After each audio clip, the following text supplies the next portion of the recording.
J'ai téléchargé ce matin toutes les offres commerciales publiées en France. 10 250.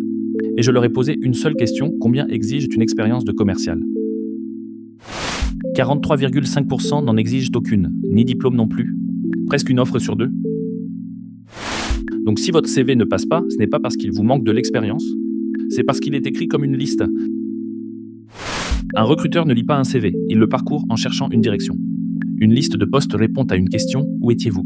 Aucun recruteur ne se pose celle-là, il se pose l'autre. Où allez-vous? Et une liste, par construction, ne peut pas y répondre. Elle classe votre passé par date, elle ne dit pas ce qu'il vous a appris.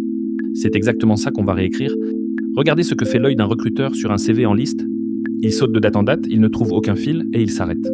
Sur un CV construit en progression, il suit une ligne. La différence n'est pas la mise en page, c'est l'ordre des informations. Classez vos postes non pas par date, mais parce qu'ils vous ont appris. La date reste, elle devient du contexte, elle n'est plus l'argument. Une reconversion mal racontée ressemble à une fuite. Bien racontée, elle ressemble à une décision.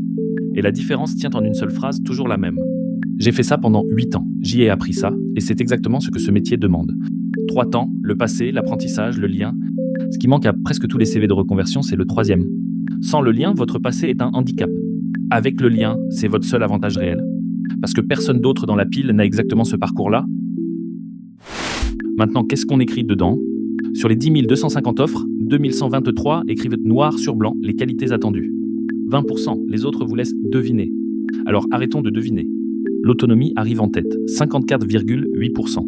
Puis la rigueur, 42,4%. Puis la persévérance, 32,9%. Retenez surtout ceci. Sur l'ensemble des métiers français, c'est la rigueur qui domine. Chez les commerciaux, c'est l'autonomie. Le commercial est le métier où on vous laisse seul. C'est ça qu'on achète. Et aucune de ces 3 qualités ne s'écrit avec un adjectif. Un adjectif, ça se déclare. Un fait, ça se vérifie. 3 lignes, une par qualité, chacune avec un fait daté. Reste la question qui bloque tout le monde. Comment transformer une expérience qui n'a rien de commercial? Vous avez été serveur, pompier volontaire, entraîneur, aide-soignant. Le pont, ce n'est pas le métier, c'est la qualité mesurée. Un serveur qui tient un service un samedi soir, c'est de l'autonomie sous pression. Un entraîneur qui garde son groupe 3 saisons, c'est de la persévérance. Aucune des deux ne s'apprend en école de commerce. Alors n'écrivez pas serveur, écrivez ce que le service vous a appris à tenir. Un point d'honnêteté avant de finir. Ça ne marche pas partout. En management commercial, seuls 30,5% des offres acceptent un débutant. En animation de vente, 77,6%. 47 points d'écart. Le bon poste n'est pas le poste rêvé, c'est la bonne porte.